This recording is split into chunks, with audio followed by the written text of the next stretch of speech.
It was the first time in 29 years that Johnny Carson walked onto the Tonight Show stage without a smile. July 15, 1991, just 3 weeks after his son Rick's death. 3 weeks after a phone call that changed everything. 3 weeks after realizing that success, fame, and career mean nothing when you lose your child. The audience wasn't sure how to respond.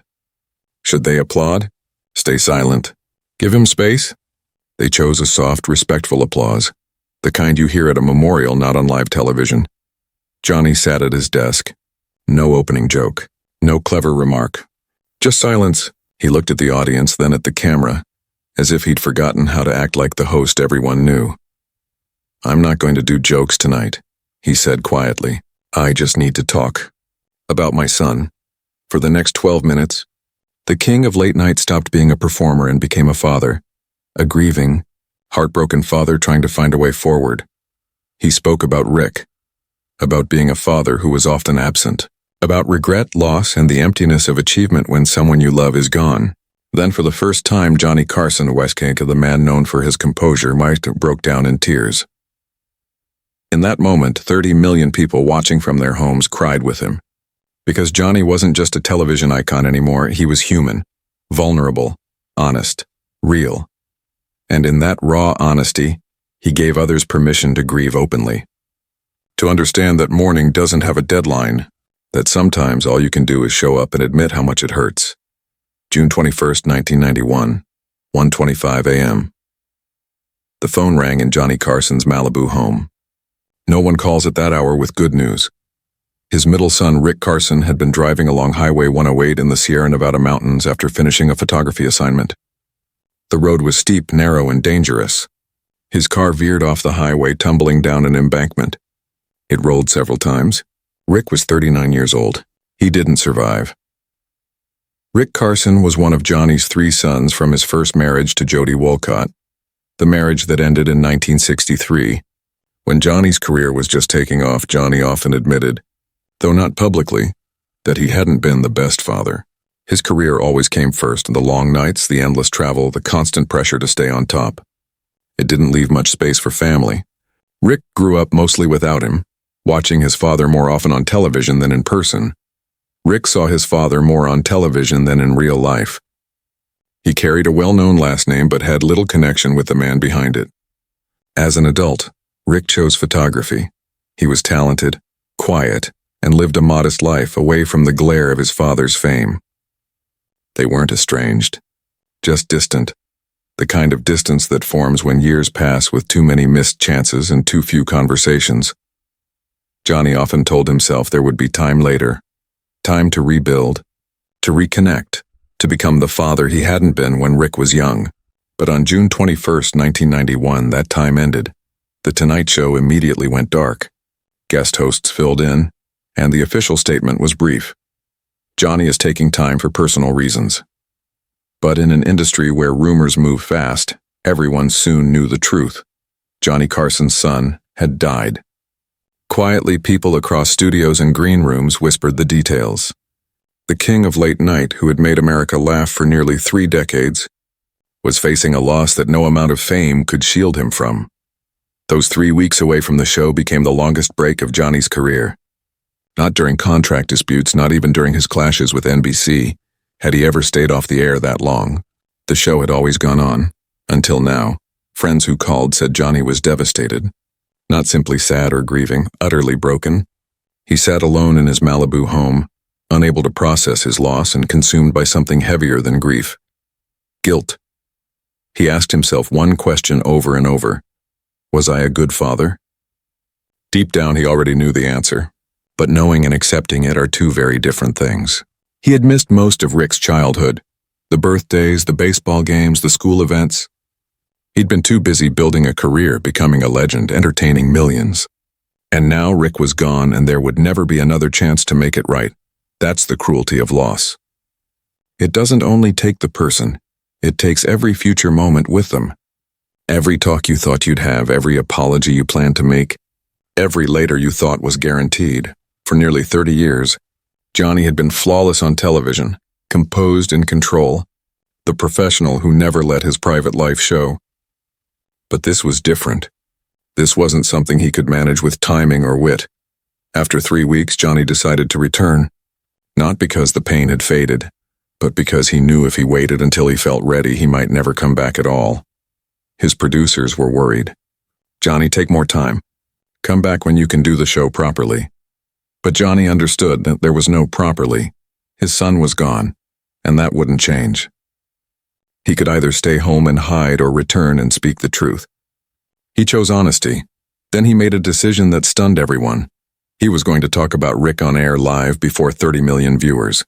His team tried to dissuade him. "Johnny, you don't have to mention it." "No one expects that. Just do your monologue, tell some jokes, give the audience what they know." Johnny shook his head. "I can't pretend he didn't exist. I can't just go out there and act like nothing happened.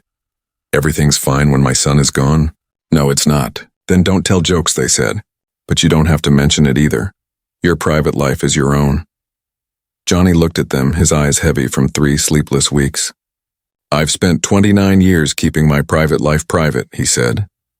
"And what did that give me? A son I barely knew. I'm not doing that anymore." That night, the Tonight Show audience felt the change the moment Johnny stepped on stage. There was no trademark smile, no wave, no familiar spark. He looked older, thinner, and tired in a way that went beyond exhaustion. The audience applauded softly, uncertainly. By now, most of them knew about Rick. The story had already reached the press. They weren't applauding for a performance. They were applauding because they didn't know what else to do. Johnny sat at his desk, looked straight into the camera, and for the first time in 29 years, he seemed unsure how to begin. The silence stretched, uncomfortable and raw, then he spoke. "I'm not going to do jokes tonight," he said quietly. I need to talk about something." The room went completely still. 3 weeks ago, my son Rick died in a car accident. He was 39 years old. Johnny's voice trembled. He paused, trying to steady himself, but couldn't. "I've done this show for 29 years, and I've always kept my personal life separate. That was the deal. You get the jokes, the show, the entertainment, and I keep the private things to myself." He lowered his gaze for a moment, took a breath, and continued. "But I can't do that tonight. My son is gone, and I need to talk about him. What followed wasn't planned or rehearsed." Johnny simply spoke. He talked about Rick, his talent as a photographer, his quiet nature, and his independence. How Rick had chosen to live away from the spotlight, determined to be known for his own work. Rick didn't want to be Johnny Carson's son, Johnny said. He wanted to be Rick, just Rick, and I respected that. Maybe too much. Maybe I stayed away because I thought that's what he wanted. His voice broke again as he wiped his eyes. "The truth is, I wasn't a very good father. I was too focused on this." He gestured to the cameras, the stage, the show, on being Johnny Carson, went on the career. "And my kids, they grew up without me being there much." The camera didn't cut away.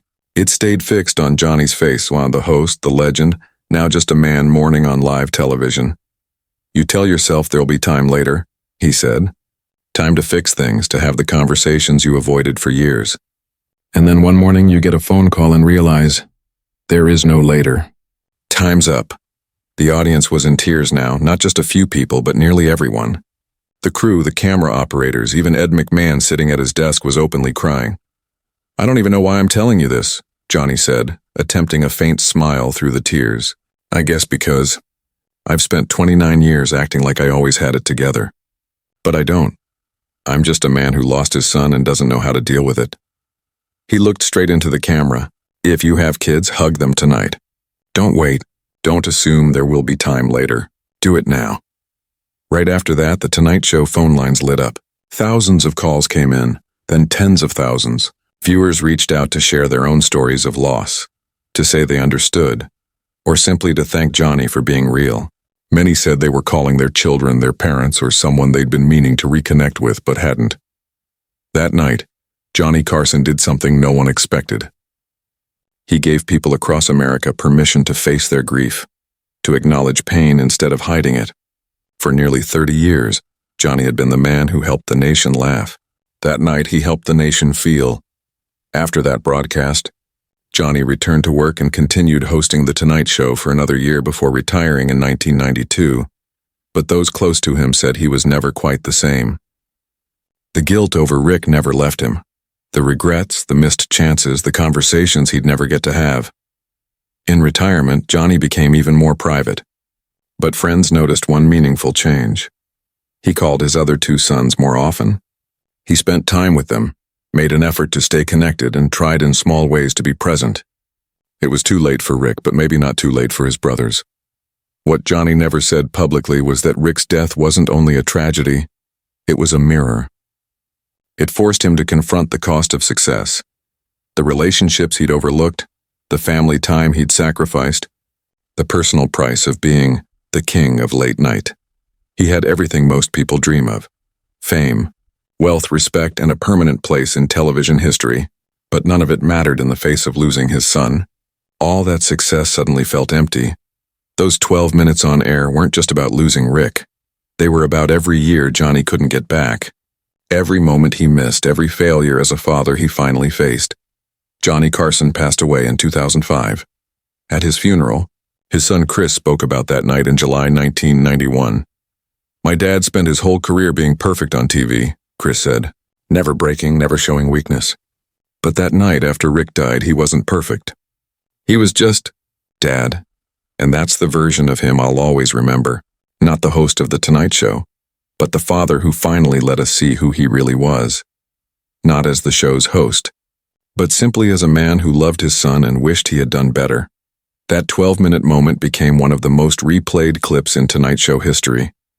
Not because it was funny or entertaining, but because it was genuine.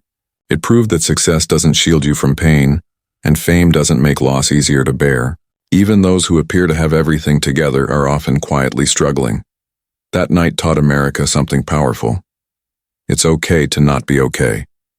For years, society encouraged people to stay composed, to keep personal pain hidden, and to never trouble others with their emotions.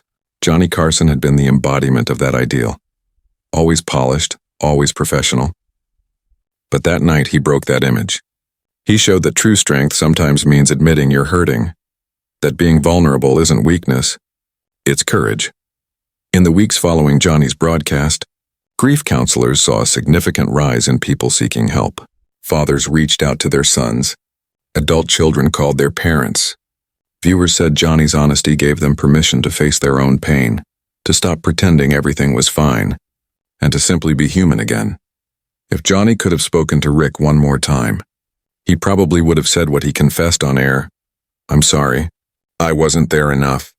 I put my career first and you deserved better." But that's the harsh truth about grief. You don't get that one last conversation. You don't get to say all the words you saved for later. That's what makes loss so hard. All you can do is what Johnny did: show up, be truthful, and try to do better with the people still in your life. We live in a culture obsessed with achievement, always climbing higher, chasing more, striving to be the best. We tell ourselves it's for our families, to give them a better life. But Johnny Carson had everything: fame, wealth, success, and still lost his son without truly knowing him. That isn't a criticism of Johnny. It's a reminder. Success without connection is empty. Fame without love means nothing. Every accomplishment in the world is hollow if you're not there for the people who matter most. Johnny Carson spent 29 years as the king of late night.